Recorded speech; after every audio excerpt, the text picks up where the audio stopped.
Think I'll go ahead and get started.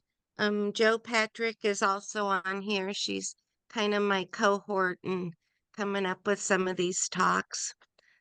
These are sponsored by the Kansas honey producers, and if you don't have to be a member, of course, to join us, but if you'd like to be a member, you could be, and you could go to our kansashoneyproducers.org website and join. So, we have the Northeast Kansas beekeepers have a couple of events coming up in the next month. We have a queen rearing workshop May 10th to the 12th in Olathe. Oh, good. With Gary Reuter. And Gary Reuter was Marla Spivak's um, bee man for many, many, many years. He's just an absolute riot, even if you don't care about learning how to raise queens. Listening to Gary for 2.5 days would be quite a treat. So, and then that information is at our NECBA website. This is the Northeast Kansas Beekeepers, and it's nekba.org. Or you could text or call me and I'll send you information. And the other event we have is Saturday, June 1st. We have our big Beekeeping Fun Day Expo. We have Jennifer Tishruta from University of Tennessee in Knoxville, and Judy Wu Smart and Autumn Smart from University of Nebraska, Lincoln, and Blake Shook. Blake started out as a youth scholarship student in Texas and now is one of the largest beekeepers in the United States. He has a bee supply store and he's going to come up and talk to us. And Rogan Tokash. Rogan started as a youth scholarship student in Kansas, went to school under Judy Wu Smart, and now is getting his doctorate at Auburn University. But he's been going to Thailand and studying the mite that I can't ever pronounce, the tropolalac or something similar to that. Tropolalac. And he'll be talking to us about that. And we're going to have a little dinner, and he's calling it Bee Suits and Thai, and it's beekeeping lessons he learned in Thailand. So that'll be kind of fun.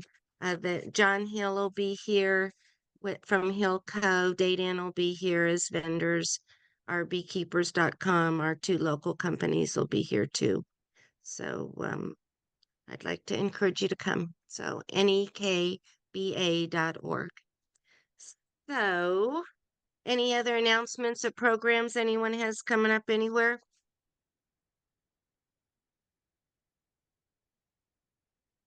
Okay, I'm going to introduce Joel Lantz. Joe is our guest speaker tonight.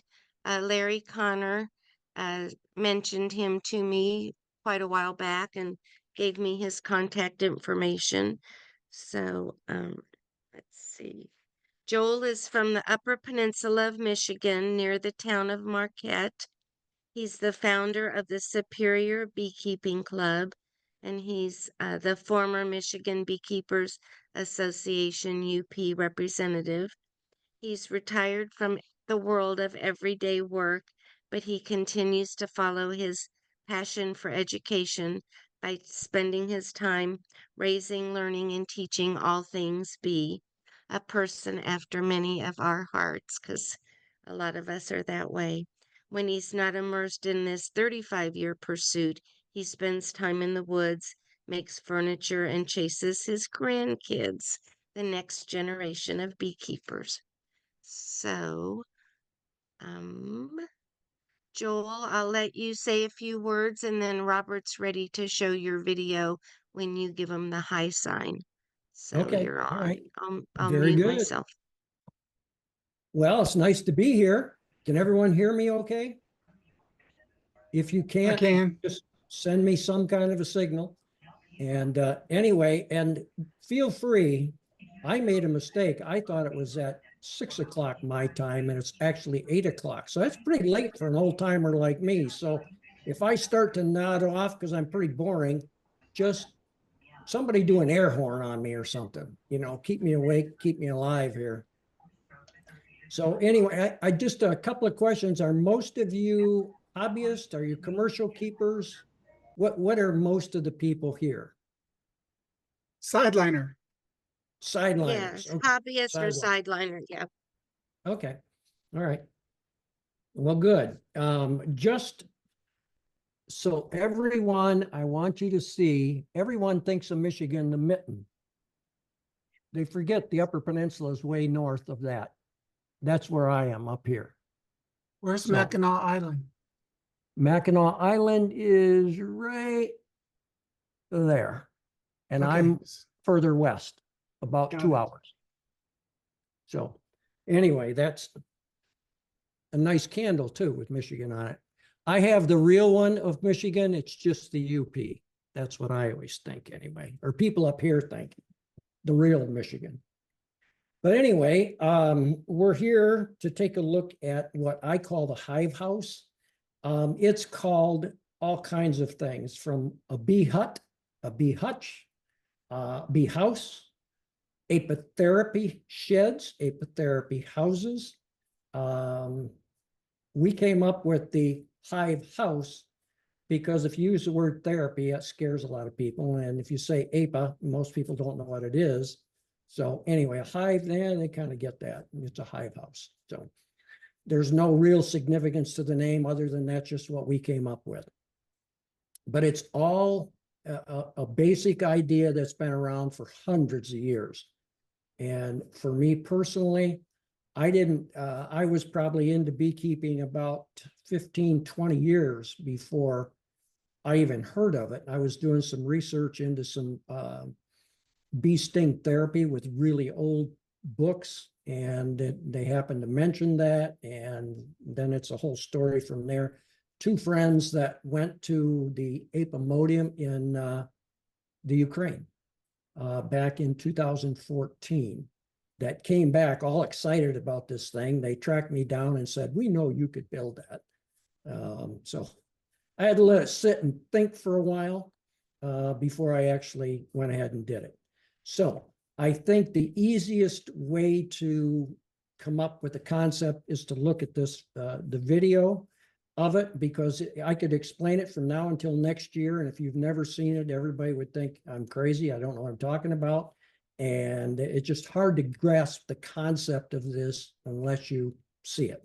So whoever was going to do that, if you could do that now, that would be great. Years in the Ukraine and some other East European countries, this apitherapy concept is just being introduced you hear in it? North America. Yes, As and of see the it. completion of our project, we know of only one such design in Canada and believe it is the first of its kind here in the United States. The general idea in this form of apitherapy is to derive benefit from nearness to a hive of bees without the stings that generally accompany other forms. Specifically, laying and perhaps sleeping above the hives of bees allows a person to absorb the vibrations and inhale the sweet smells they produce. Warm, relaxing, and all quiet, except for the hum of the hive. All of this without the bees on you. The bench you lie on has slats and holes that are covered with screen. This keeps the bees out and allows the aroma and microparticles of the hive to escape into the bee-free space. In our version of the Hive House, we included an observation hive so that the fascinating work of the honeybees may be viewed as you lie on the bench.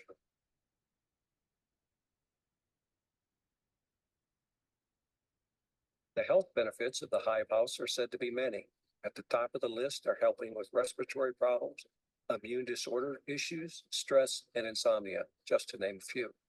And at the very least, it is extremely relaxing.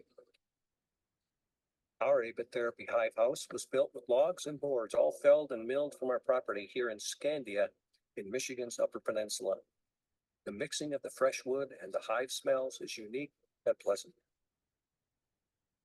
The bees themselves are accessible and tended to from the outside of the hive house. A small yard has been roped off to keep people from walking unknowingly into flight paths. Inside, there are homemade 5-frame nukes. We chose these smaller hives to make removal for tending much easier. The new motto in our lives has become relax and rejuvenate in the hive house.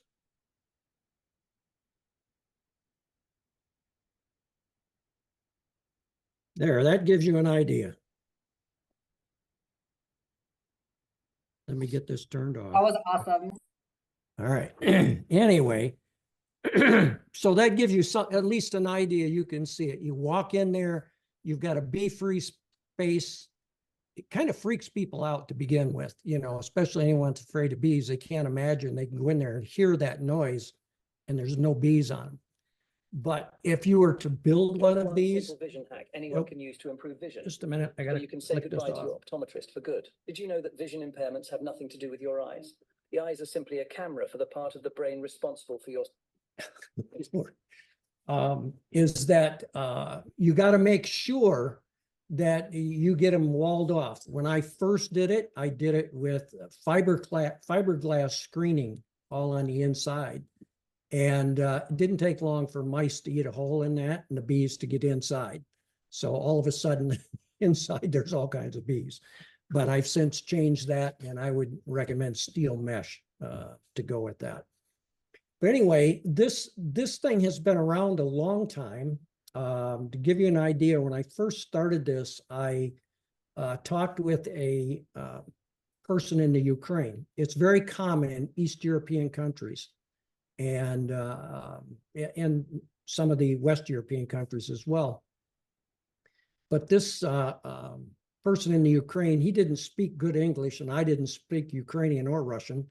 And so we really had a hard time. And then he kind of dropped off the radar with all the issues clear back in 2014 in the Ukraine.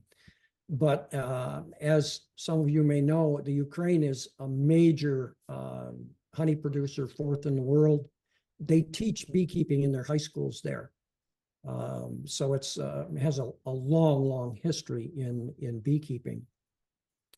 While I was starting to build this, because there are no plans, and the only plans for this are in my head, I talked to a doctor here in Marquette. She was doing a international rotation, and she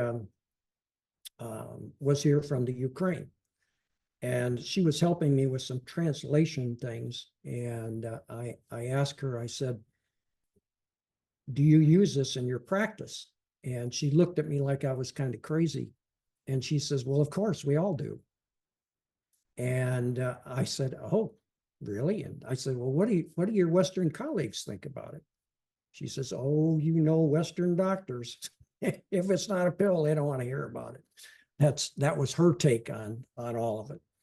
But yeah, it's a very common thing. In fact, in Germany, Austria, Slovenia, Ukraine, doctors write prescriptions for people to go into these places, especially for respiratory issues, but other things too. And I don't pretend to be an expert on it at all. The only thing I say, it's a great spot to relax. You can take a heck of a nap in that place, and you can walk in feeling kind of stressed, and those bees take you right out of it. So anyway, it's been a great fun to do it. And it usually, as far as the length of time you could do it, if you were going to have one of these, I was in there yesterday, I put some new bees in, and I mean, it's just loud. You get June, July, August, and September here. You got about 4 months, and you could trail off, you know, into October a little bit also. Normally, if we have a normal year here, there's still a good foot of snow on the ground right now on the level. And we go down from like 2.5 to 4 feet of snow all winter. So it's a very, very different time here right now. The bees are out. The winter was mild. I think we only got 100 inches of snow. Normally we get 200 inches. And it was just, my bees are best when they're buried. And you could walk over my bees in a normal winter on snowshoes and not know they're there unless you see the edges of the fence. And that's how they do best, covered up, buried. They do much better that way than in the hive house itself.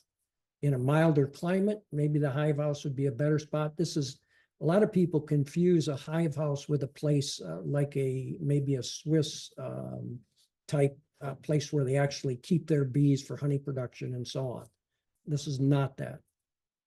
And so I quite often take the bees out of the hive house and winter them in the snow. They do better. Although I had a couple hives survive in there this year. One thing I did do that I have changed since that video, I went to full-size hives underneath. The reason I did that is just management time. With the nukes, I was just spending way too much time managing them, and I just didn't want to put that kind of time into it. The other thing I would have done differently, I would have put, and I keep telling myself I'm going to do this every year, but if you're beekeepers, I'll bet you have a long list of things too that you're going to do. And then some of them get done and some don't. Well, this is one that didn't. I want to put it on like a drawer that comes out. So it'd just be so much easier to work it. I have a little stool like that I bring it out and set it on. But when you start getting a full-size hive doing that, that's a little bit tough to do. So I would put it on gliders that come out. So that's typically what I would do. I do not do this as a business. It would be very easy to do so. I've had people from all over the country that stop by. I had a couple from, I think it was Alaska last year. They were going to Florida. And they said, well, could we on our way, could we stop by? It's on our way down. Well, it's not. It's a few hundred miles out of the way, but that's kind of typical. People will do that all the time. So people come in and visit. There is now another two that I know of, hive houses. One is the Savannah Bee Company that has one. The other is in near Boulder, Colorado. Charlie Peterson is the guy's name, and he first contacted me, I don't know, 2 years ago, and so he started, after we talked, he started building, and he made 2 of them, and he wanted something for his retirement. He's going to retire here, I think, next year, and wanted to give this a try. And he said, well, would I be able to make some money with it? And I said, well, yeah, I think you will. I don't doubt that you can. And anyway, I just talked to Charlie, I don't know, last week or the week before. And Charlie's first year of operation, his first full summer, which was about 3-4 months, he had 600 visitors. And it's $60 an hour to be in there, or $30 for a half hour. And he had lots more people than he ever thought that he would get. And so he did very, very well with it.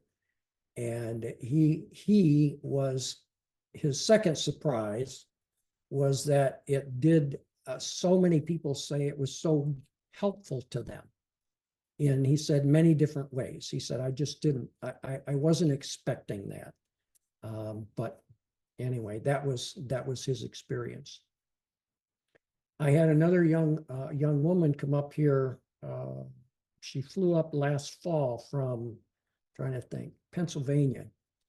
And she is the manager of a yoga retreat, a resort in the mountains. She was a beekeeper, and she wanted to incorporate this into yoga. So she came up to look at how we did things here and help put something together. She created a design of putting the hives underneath, and then you would do your yoga over the top of it. It has not been completed at this point, and she's not sure if it'll make it this year or be next year to be in. But that was another way that they were looking at expanding their business. There's another one, but they kind of started and stopped, and then I don't know what happened down in the Carolinas. There's another one, Jackie, up near you. She's in Saskatoon. How far away is that? Yeah, it's in Saskatchewan, and I think that's where you're from. And they don't do it as a business, but they've had it for a while. As I said in the video, when I started it, the only ones that I could find was one in Canada. And I contacted every bee association in the country through my contacts with the Michigan Bee Association. And it's really funny when you start talking about this, people kind of look at you like you're a little bit crazy. But most of you, if you're beekeepers, you should be used to that anyway. People thinking you're a little bit off center, wanting to hang around bees and get stung and all that kind of thing. So anyway, Charlie Peterson, I would really recommend to you, if you're serious about doing this from a business perspective, Charlie would be a good guy to contact, and he's open to that also. Charlie is going to, I'm looking further too and see if anybody else is going. I hear a rumor of one in Lower Michigan now. He's going to put together a website and have listed any place that we can find one in the United States and Canada. So he's putting that website together now. Of course, there won't be many people on it, but it seems all of a sudden to be growing in interest.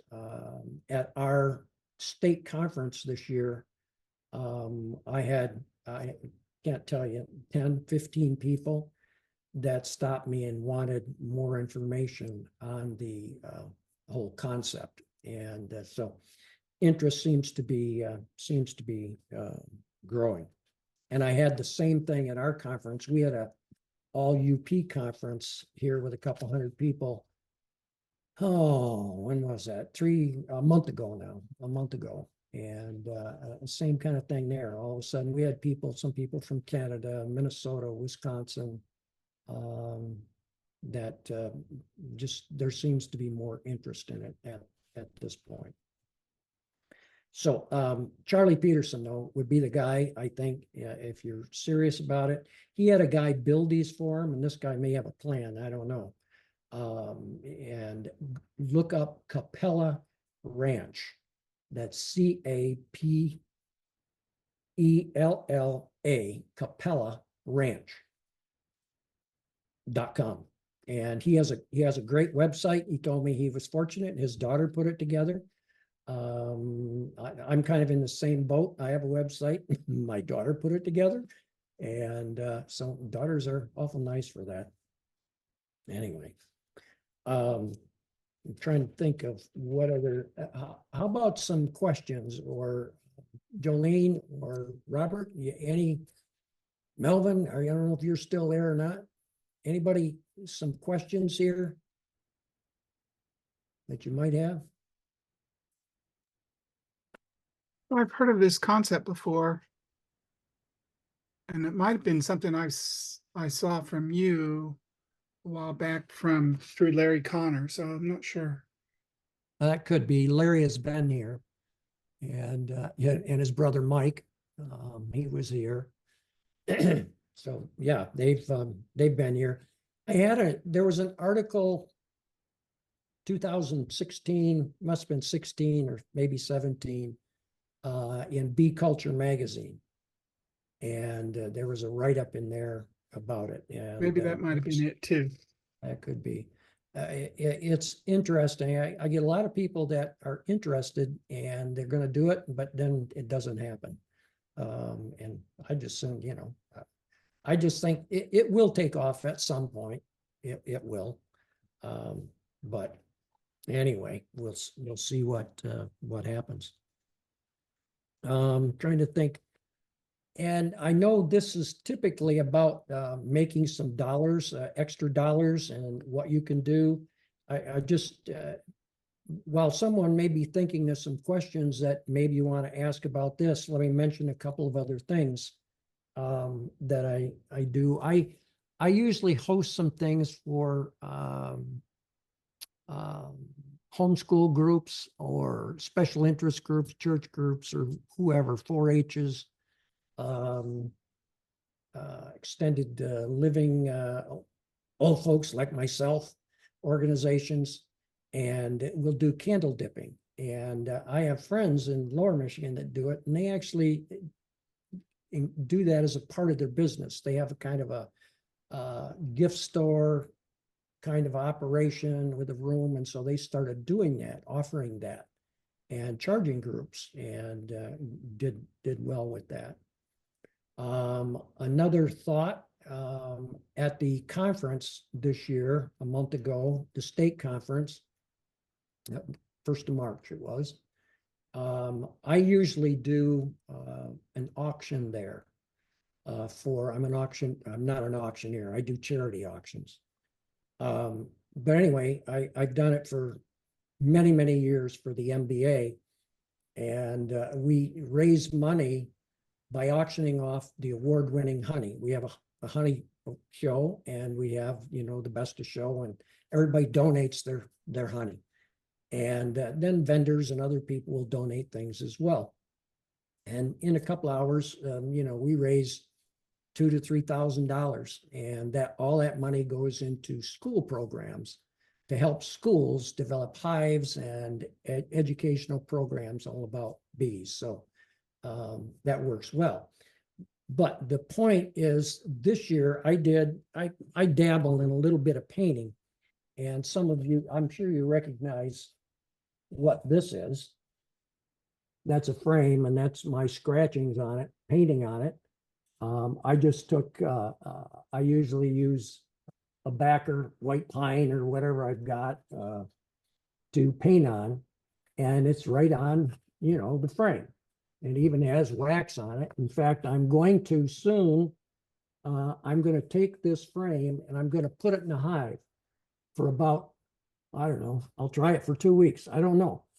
And I think the bees will kind of put stuff on it, a little bit of propolis, or maybe start to make comb on it or whatever. And so I'll see what it is. But the point of this is that I auctioned one of these off, and I think it was the first one I ever did, and it went for like $100. I had 10 to 15 to 20 people afterwards that came up and said, could you paint one of those for me? And I say, no, I just don't do that kind of thing. Here was another one I did after that. Those are my hives. You see the snow is on top of the hive. The hive is buried, and the snow is on top. And I call this UP bees in winter. There's a campfire right there, and the bees are all getting warm around the campfire. So it's just kind of a stupid thing. But people pay money. If you have a gift shop or something, and maybe somebody that can, I know if you're a beekeeper, you got a lot of frames hanging out. That's a very interesting frame. If you've been a long time beekeeper, you have a lot of these around. And so you can put them to some use and get some money. If somebody in your house is doing it, you can do that. That's just another way. Who's going to raise their hand and do that for the Fun Day silent auction that's on here?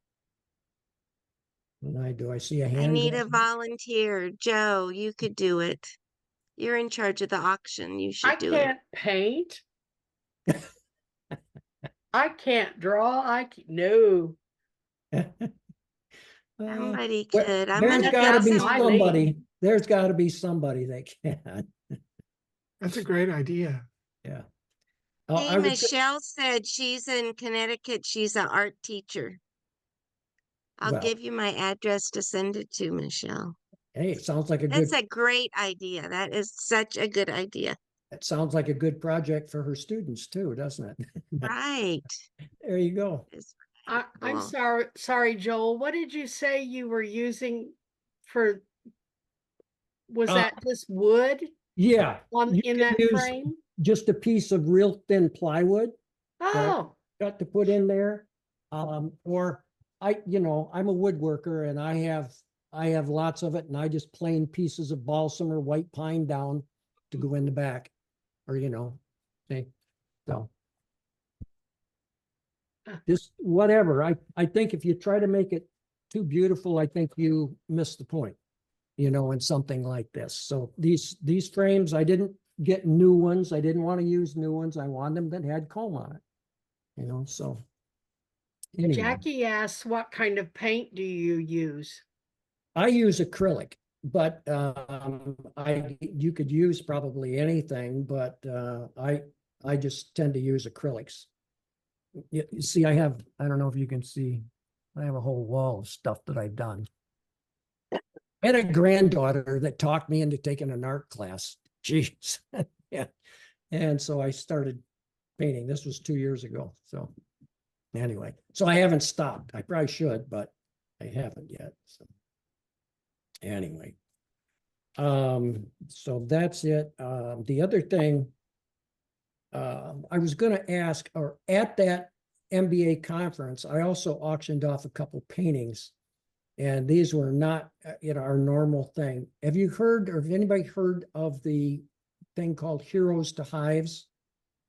Yes. Yeah. Well, the co-founder of that just lives, half hour from here. He was one of our speakers at our thing, Adam Integral. Adam, yeah. Yeah. And anyway, these we had some donated artworks, and these were real artists, not me. And I auctioned. They went for $3,500 a piece, and that's money that's being donated. This was donated to the Heroes to Hives by an artist that recently died, and he gave his last 30 paintings. He's a very famous artist, paintings in the Smithsonian. And anyway, he did that. So that was another way we, got artwork into all of that and bringing in money for bee stuff. So that was Adam. So anyway, that's what I know about that. And let's see, is there anything else that I had here? Do I have any questions? I have a question. Yeah. Have you ever felt there was a need to amplify the hum of the hive so that people in the hut could hear better, or? Never ran into that. Never did. Now, that might be an issue if you're trying to do it like here in October, it gets cold, or even September if it's cold. But in the months, basically July, August, September, and with some June there also, no, anytime you walk in there, even when the bees are in, if it's a rainy day, they're still buzzing in there. It's a small space. This is 6 by 9.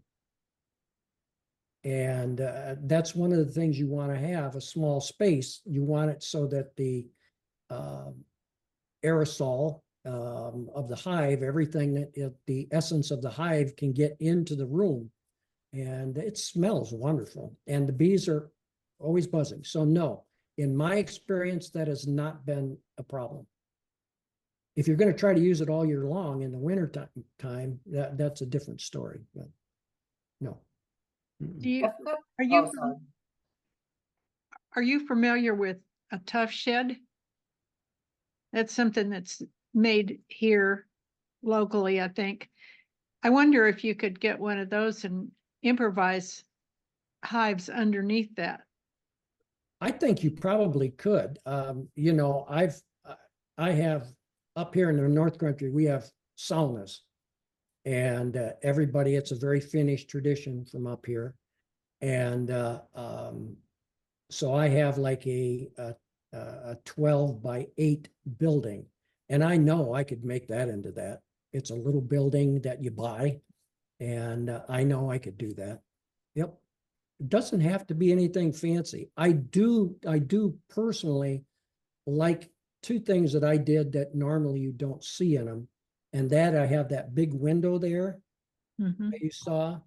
And that window, I had it sitting here. It was it's a sliding glass door turned sideways. And so I put it in there because as you are on the bench and it's in the summertime during the day, or the bees are just coming constantly, and you can sit there and watch the bees coming in. And then the other thing is the observation hive at your feet. So as you're falling asleep, you can, you've got everything. You can hear the buzz, you can see them coming in, you can see them in the observation hive. And most of the ones that I have seen do not have that. I just think it's kind of an added bonus to have. Yeah, those are fun. My dad used to have an observation hive in the house. And Oh, yeah. it was just one frame wide, Uh-huh. one frame on top of on top of another, Yep. and cut a hole in the windowsill, and they came and went through Oh, that. yeah. Yeah. Yeah, I do that for our children's museum here. It's a 6 frame, so it's large. Mhm, And it's one of the biggest draws in that museum. mhm. And it's a wonderful, wonderful children's museum. And but it's a tough one here. You can't. I bring them back here to overwinter them. They can't overwinter. The observation hive you just can't do it. Can't do it. So Mhm. Hmm. yeah. Hi, Well- Joel. Oh, sorry. Sally, were you still gonna ask another question? No, I'm done. Okay. Those were great questions. So I'm out here in Kansas and I work with the Children's Museum here as well. Would you be open to me contacting you at some point after this session, like maybe via email to talk more? Yeah, that'd be fine. That'd be fine. Yep. Awesome. Thank you so much. You bet. Someone else had something too. I don't know who it was. Could you give us your email, please? Lantz Joel, LANTZ JOEL at gmail.com. Thank you. Mhm.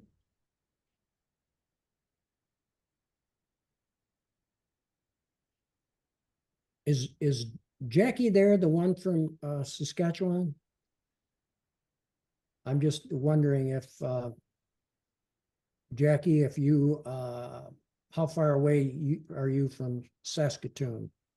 Oh, she said 250 miles. She Oh, doesn't okay. always have sound, but she Oh. said 250 miles northwest. Okay, all right.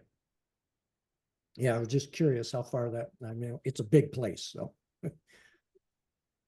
Yeah, most time when people think of Michigan, they think of Detroit. And we're about 500 miles away from Detroit. So it's a big state. How far are you from the national park? Because we want to come to that. Munising, there's the National Park Munising, Pictured Rocks, that kind of thing. That's we're about a half an hour. Oh, Yep.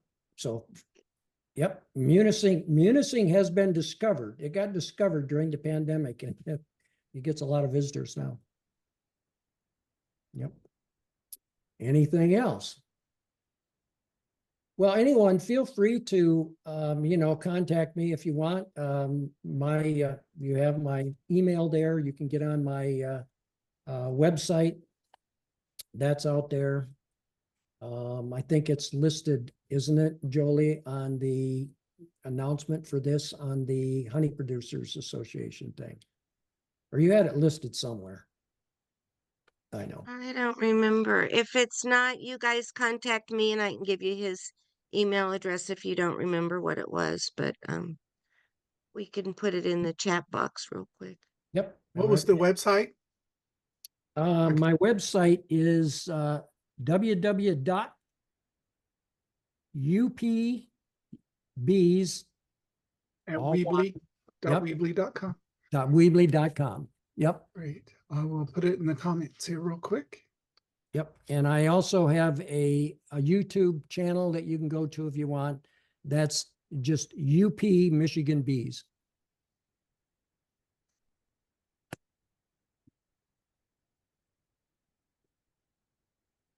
And on any of those, you don't get, I don't sell anything, so you don't have to worry about getting advertisements or anything like that. Well, this has been so interesting. Thank you. Wouldn't he be fun at our fun day, you guys?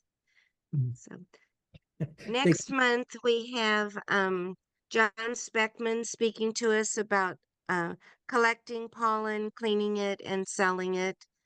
And but after that, we don't have much planned. So if you have a idea, send me an email or text or I don't know. Anyway, we Okay. always say we're going to quit doing these, but then you guys pop up with ideas. So, Well, good. Well, thank you very much for inviting me. well, thank you, Joel. This was fun. I'm glad to meet you. So next time you come through Kansas, we're in the greater Kansas City area. So give us Okay. a I'll holler. We'll do buy that. you dinner or lunch or I'll do breakfast. that. All right. Take care. Thank you so